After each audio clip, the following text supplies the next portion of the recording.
નમસ્કાર ખેડૂત મિત્રો, સ્વાગત છે તમારું ખેડૂત ચેનલની અંદર। આજે તારીખ 21 સપ્ટેમ્બર 2024 ને વાર શનિવાર। આજના થરાદ માર્કેટ યાર્ડના તાજા બજાર ભાવ। તો ખેડૂત મિત્રો, આજે થરાદ માર્કેટ યાર્ડની અંદર જીરુના રેકોર્ડ બેક ભાવ 5000 રૂપિયા બોલાઈ રહ્યા છે। આજે પણ જીરુના ભાવમાં સતત તેજી જોવા મળી રહી છે।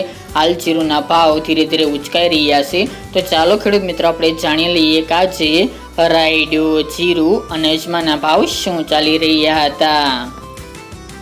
ખેડૂત મિત્રો, આજના થરાદ માર્કેટ યાર્ડના ભાવ જોઈએ તો જીરું 3900 થી 5000 રૂપિયા, રાયડો 1170 થી 1276 રૂપિયા, એરંડા 1216 થી 1254 રૂપિયા, ઈસબગુલ 2200 થી 2796 રૂપિયા, વરિયાળી 1070 થી 1330 રૂપિયા અને બાજરી 471 થી 510 રૂપિયા। તો ખેડૂત મિત્રો, આ તાજના થરાદ માર્કેટ યાર્ડના તાજા બજાર ભાવ।